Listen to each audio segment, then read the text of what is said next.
Good morning, Dan and Amy. I'll tell you, here's the way you win an election. Did you see this? You know, the Italian referendum, Renzi's referendum, went down in flames on Sunday. 60-40. Right, that's, yeah, Not 60, close. 40. Yep. Perhaps some of that had to do not with the anti-establishment revolt, not with the five-star movement. Well, what did it have to do with the... A Italian actress named Paola Solino. Here you go. There's always a woman involved. What did she do? She Or posted allegedly do? She posted dates for a tour of Italian cities throughout January. The tour is to make good on a promise she made for any person, I think man, who voted no on the referendum. And the offer was that for anyone who voted no on the referendum, she would perform a sex act on them. Okay. Well, that's a different campaign strategy. Well, I've heard of a lot of things. I'm sure you have too. And you've run for governor and run campaigns. Maybe this is why Italy is changing its government so often. I don't know. Wow. She added that she said, "I am a woman of my word," which, I mean, you know. Oh my gosh, she's not going to go through with it, is she? Who doesn't respect that? And she said, "Those who say no to the referendum will be waiting in delight for my Pampa tour in January for what I promised to those who voted no." Pampa means pump in Italian. It's also a slang term for a certain act. No voters will be sent a booking form, which must be completed and sent back to Miss Solino. So I don't think President Renzi factored that in to his campaign. And Wow. I just thought it's, a part of the geopolitical story that is going on in the European Union. And for more on this, but not this specifically, Yeah, because he's, We're going to elevate the conversation. he's a serious right? guy. Yes. We're joined by our friend Bill Gertz, who's a senior editor for the Washington Free Beacon. Bill, thanks for joining us. Appreciate it. Hi, good morning. Good morning. So let's start with China. It was rather a overheated response from the D.C. press corps. Donald Trump took this congratulatory call from the Taiwanese president, and the Washington Post reported that it had been planned for a couple of weeks, probably so. You know, the president-elect, like the president, has his schedule planned. People aren't just kind of randomly calling him. You want to make sure heads of state connect. So what's the big deal, particularly given the engagement that the Obama administration had with Taiwan, like last year selling them $2 billion worth of weapons.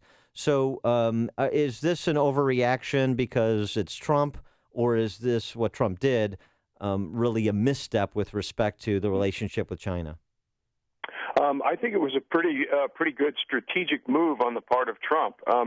Basically, China hands have been saying that the Chinese were going to test his new administration early on with some type of provocation, like a declaration of an air defense zone over the South China Sea, or more militarization of some of those new islands they created there, or perhaps some provocation related to Japan and the Senkaku Islands, the disputed Senkaku Islands.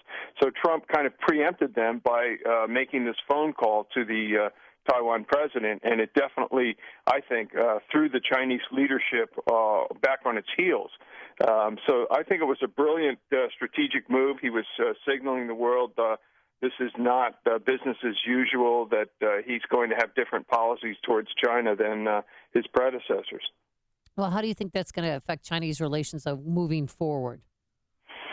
I don't think it'll have much of an effect. First of all, he made the phone call to the Taiwan president as the president-elect, not the president. So, he hasn't been inaugurated yet. But I think what he was doing was signaling the Beijing leadership, as he has during the campaign, that he's going to take a tougher position on U.S.-China trade relations in particular.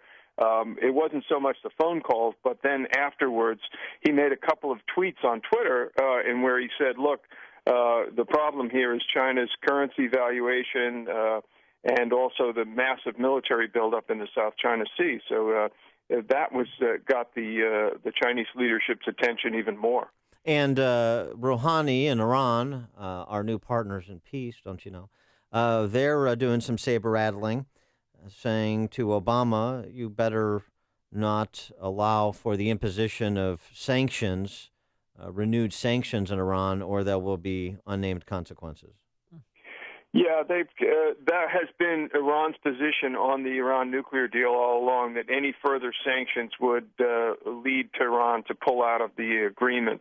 I think the agreement's pretty much toast once Trump gets in there. I mean, he's made clear that it was a bad nuclear deal, that it's basically one of those things where you kick the can down the road so that in 10 years or less, Iran will have all the infrastructure it needs, modernized infrastructure, to build nuclear weapons. That doesn't sound like a very good deal. And, of course, Trump, who prides himself on the art of the deal, is going to maybe try to get a better deal. Well, also, too, I mean, the idea that they're going to walk away from a deal, in practice, they've already walked away from the deal by violating it. That's just not according to Donald Trump. This is according to the International Atomic Energy Administration. Yeah, they've this like I say, this nuclear deal, it never really resolved all of their past nuclear arms work. It was basically an appeasement agreement that was negotiated by Obama, regardless of what it really did. It was just more designed for atmospherics than a substantive arms agreement.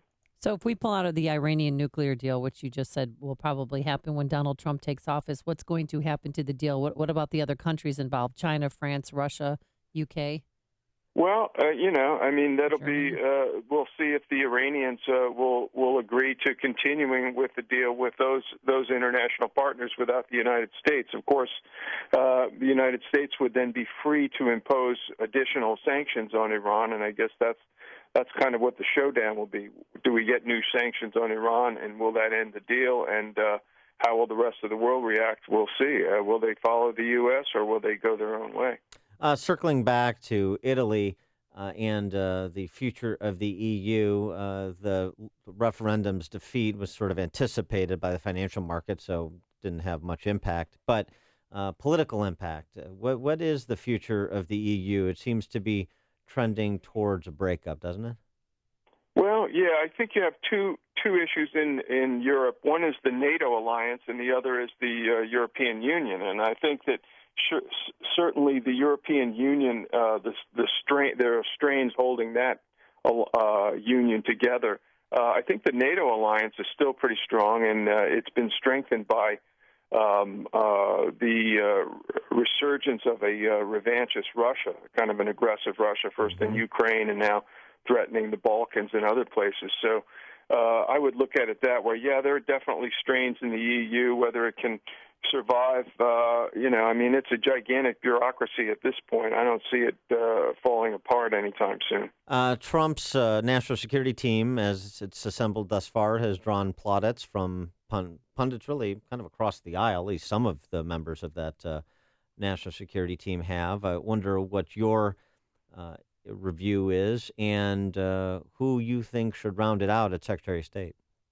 Yeah, that's a big the plum post that remains open. I think General Mattis is certainly an excellent pick for defense. Now, there will be some political capital that will have to be spent in order to get him this waiver on this law that says you can't serve in a senior civilian defense post until 7 years after you've left the military. But I think they can get through that. I think they will probably get some Democratic support for the waiver that's required in both houses of Congress. As for the Secretary of State, it looks like he may be going for a party unity move with Romney, which would be on a move to try and unite the Republican Party. I think John Bolton would probably be a better Secretary of State. He's got another more vote for Bolton. Experience. Yeah. Well, that's good. We were having a running tally here. Yes. That's another vote for Bolton from a national security expert. That counterbalances Amy's vote for Mitt Romney because he's hot. Well, we stopped not because he's hot. And then your guy Rex, the former CEO of Exxon, current CEO of Exxon. Exxon, excuse me. He's meeting with Donald Trump today. Do you think there's any hope for him?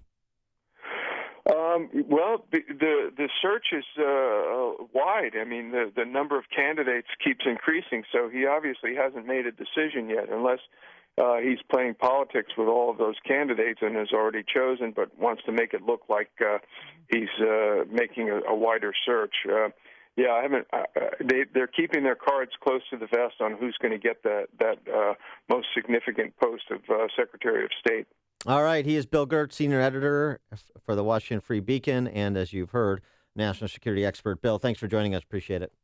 Thank you. And he joined us on our turnkey.pro and so on.